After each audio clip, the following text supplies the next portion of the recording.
Hi, and welcome to the next high poly model lecture. Okay, so we've done a door and door frame. Number 2 on our list here is wall and porch stroke steps.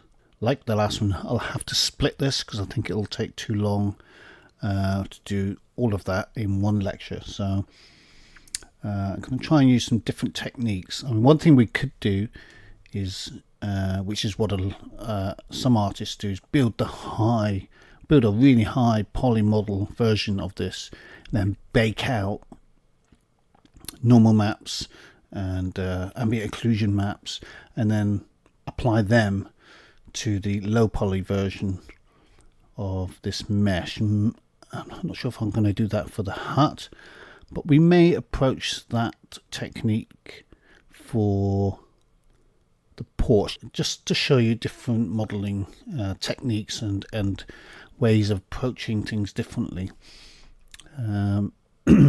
There's so many ways you can do this. It's really up to you, but I think using Substance Painter and using thought out, sort of using good materials and textures, you probably don't need to do that unless you need to use the high poly version for something else. Sometimes they like to be used in cutscenes, high poly versions of models, and so we're not going to use that for the walls for sure, but we will maybe approach that technique for the porch and the steps. So we'll build a much higher density polygon version of the porch, render out normals and ambient occlusion, and use that when we take a lower poly version of it into Substance Painter and apply it there. So just to show you another technique. So let's get started on the walls. To be fair, we're not going to change them that much from the white box. We've got the white box version in here, but the keen-eyed amongst you may have noticed something wrong with the door and the frame. I'm going to show you what that is right now. If I go into here, object properties, and take the visibility back up to 1, right, it's immediately evident what I did. So you can see my door and my frame go into the floor. And remember, we put this thickness on the floor so we could butt our porch up against it. So we need to raise these verts on the door and on the frame so as they sit on top of the floor and not in it like that. So that's the first thing we're going to do, and we're just going to take this back down again. What was it, 0.2? Click OK. We won't freeze it, so let's just move the verts up. So we select it all to start with, then we're going to have to adjust some of the components on it. If you've got multiple objects selected, you'll have to select Edit Poly again. So we do that. Select all the bottom verts and bring them up to the floor level. So we can just snap it to that height there. Okay, so that's done that, but now clearly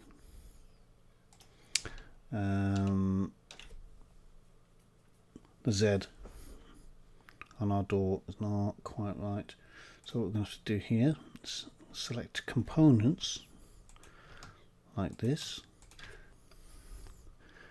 I'd say move them up slightly just so they're a bit even, and even scale it back down again so they're like that. There you go, that's better. There you go. These here could do with shifting a little, I think.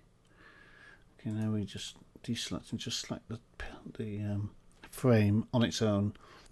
Okay, let's just slide that up like that.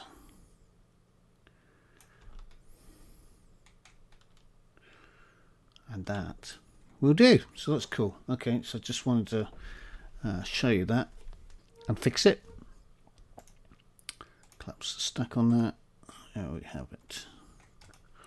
So now we can just hide these. Or freeze them actually, because I want to be able to see them for our wall. Because I think our hole here doesn't have to be quite as narrow as it is. And we have to make these transparent as well. Go to 0.2 again. Okay, there we go. Deselect. Select. Freeze selected. There you go.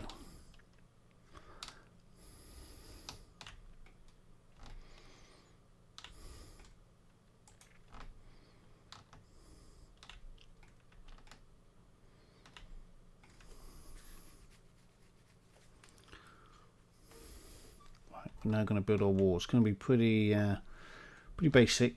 With this front wall, we're going to build the wall. We're going to cut out the doorway. We're going to cut out the window, and we are going to build the window frame within the wall itself. But the windows we'll build separate, and we need to put it on our list actually.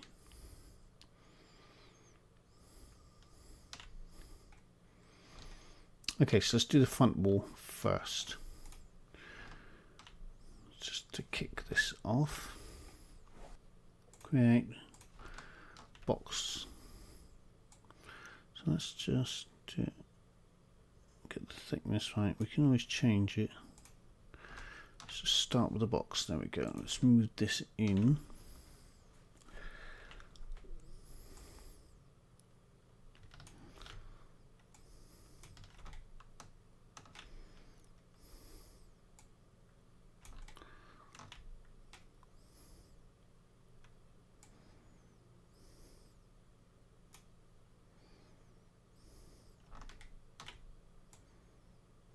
Snap it to the corner there, so we've got a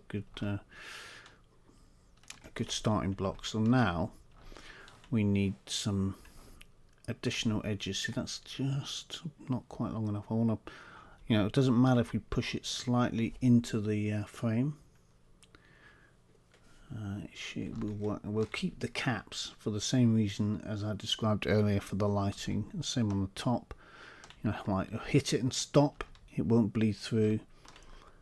And hit something else, so we'll leave the caps in and the base because it's a floating hut, so light will bounce off the floor and up through if we're not careful, and we don't want that to happen. Okay, so I'll need an edge down here for that.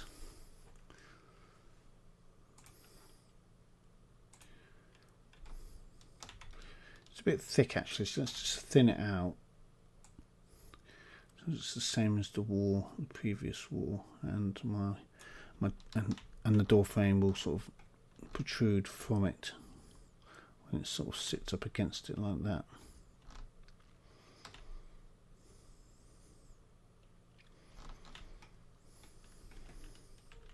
Let's put it back in position so we get this corner down here.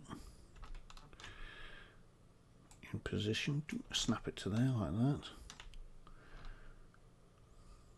Yeah, that's better. In fact, let's just increase it a little bit. We're not too fussed about the interior at the moment, we're just more focusing on the exterior. So okay, so we've got one for that. We need a height one because we're going to extrude along the top of the door frame, so we want a height.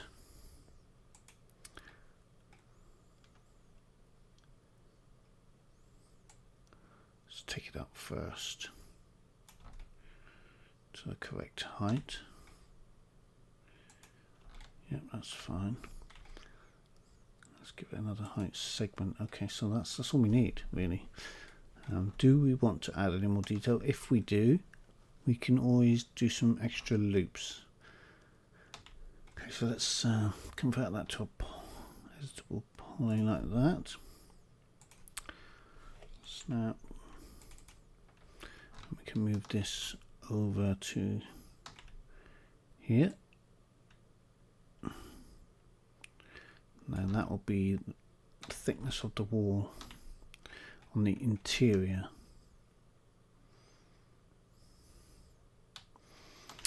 And we'll move this up to the top of the door frame, like that. See what that let us do now is extrude that along the top.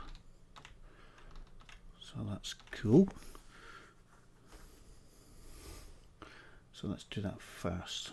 Let's take that, extrude that along the top, like that, just to where the frame ends here. This looks about right. Now let's extrude it again to the edge of the window. We can even just get that exact.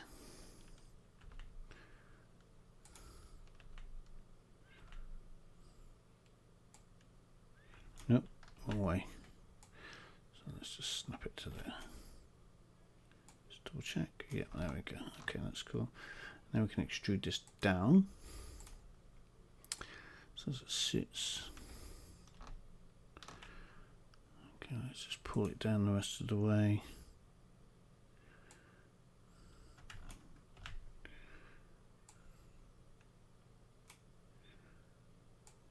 Down you come. Okay, it's just not working. There we go, come on. So I'm trying to snap it to the door frame when it's frozen, and I shouldn't be doing that. So if I swing it around, I'll be able to catch that corner over there. There we go. I could have done it to that actually, but okay, so that's interesting. I need to take it down further.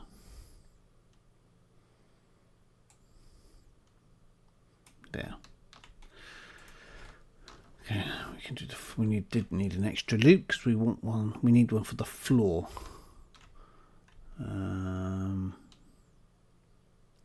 Yeah, so let's put that in actually. Let's just swift loop that around there and there.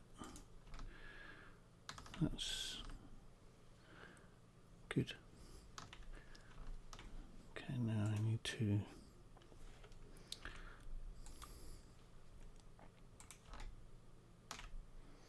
extrude that to this side. See how quickly you can sort of build something up. It's very quick. Delete that face in there. We don't need that anymore. Weld those verts together using weld up here. Weld like that. Okay, so that's that. Let's move on to the window here. So we need an edge loop for this here and for that there. In fact, we can probably pull this down to come meet the window like that.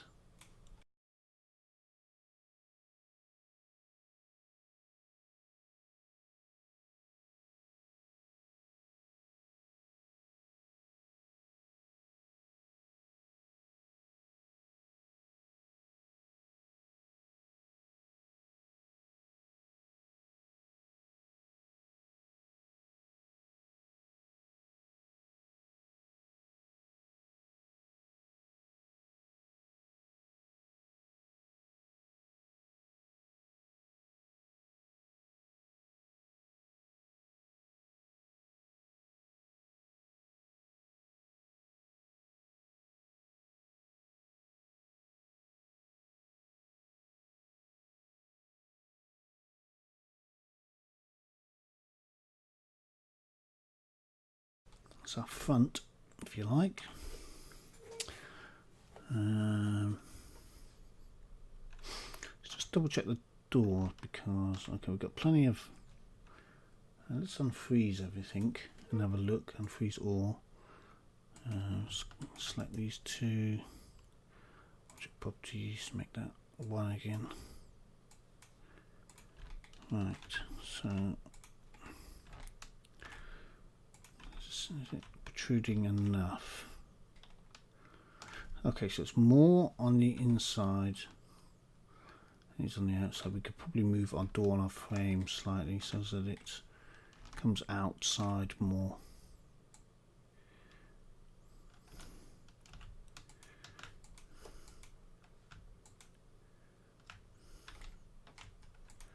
Select it from the outside.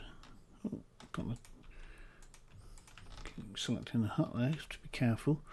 Okay, so yes, that's better because I want it to have a bit of presence on the outside. Let's change the hideous colour of this wall here. So it's the same like that-ish. Okay, so now we're getting somewhere. Okay, so what I'm going to do now is work on doing the window frame, window sill first, and then we're going to look at extending these walls. Put some beveling on the corners, tidy it all up.